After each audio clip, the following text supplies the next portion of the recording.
गंजी चुड़ैल और राजू की टोपी। रामपुर गांव के बाहर एक बहुत पुराना बरगद का पेड़ था। गांव वाले कहते थे कि उस पेड़ पर एक गंजी चुड़ैल रहती है जिसे लोगों के सिर से टोपी, पगड़ी और दुपट्टे छीनने में बड़ा मजा आता था। राजू को उसके जन्मदिन पर एक नई चमकीली टोपी मिली थी। वो अपनी बहन पिंकी से शेखी बघार रहा था, देखना, वो गंजी चुड़ैल मेरी टोपी को हाथ भी नहीं लगा सकती, मैं उससे नहीं डरता। हिम्मत करके दोनों भाई बहन पेड़ के पास पहुंचे। अचानक एक लंबी हड्डी जैसी हाथ वाली परछाई नीचे आई और झपट्टे में राजू के सिर से उसकी प्यारी टोपी ले उड़ी। उन्होंने ऊपर देखा तो डाल पर गंजी चुड़ैल बैठी थी। उसने राजू की टोपी पहन रखी थी, लेकिन टोपी इतनी बड़ी थी कि उसकी आंखों पर आ गई थी। वो डरावनी हंसी हंसने की कोशिश कर रही थी, पर मुंह से अजीब सी गुड़गुड़ की आवाज निकल रही थी। ये देखकर पिंकी अपनी हंसी नहीं रोक पाई और जोर जोर से हंसने लगी। चुड़ैल को टोपी में लड़खड़ाते देख राजू भी अपना डर भूल गया और ठहाके लगाकर हंसने लगा। चुड़ैल को गुस्सा आ गया। हंस क्यों रहे हो?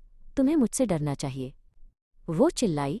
उसने एक डरावना चेहरा बनाने की कोशिश की, लेकिन टोपी हिल गई और लगभग गिर ही गई, जिससे वो और भी ज्यादा मजेदार दिखने लगी। राजू ने बहादुरी से चिल्लाकर कहा, तुम मेरी टोपी में बिल्कुल जोकर लग रही हो। ये तुम्हारे गंजे सिर के लिए बहुत बड़ी है। चुड़ैल ये सुनकर एकदम चुप हो गई।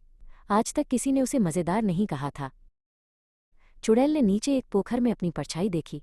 उसने अजीब सी बड़ी टोपी और अपना गुस्से वाला चेहरा देखा। उसके होठों पर एक हल्की सी मुस्कान आई और फिर वो भी हंसने लगी। उसने टोपी वापस राजू की ओर फेंक दी।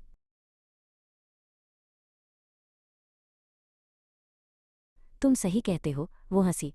मैं आज रात ज्यादा डरावनी नहीं हूँ। उसने बताया कि वो अकेली रहती है और उसका सपना था कि उसके भी सुंदर लंबे बाल हों। पिंकी को अपनी दादी के बालों वाले चमत्कारी तेल की याद आ गई।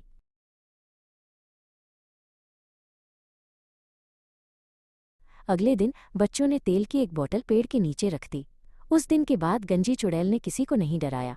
अब गांव वाले कभी कभी उसे पेड़ पर बैठकर खुशी खुशी अपने गंजे सिर की तेल से मालिश करते और फूलों का सुंदर ताज पहने देखते थे। वो गांव की एक मजेदार दोस्त बन गई थी।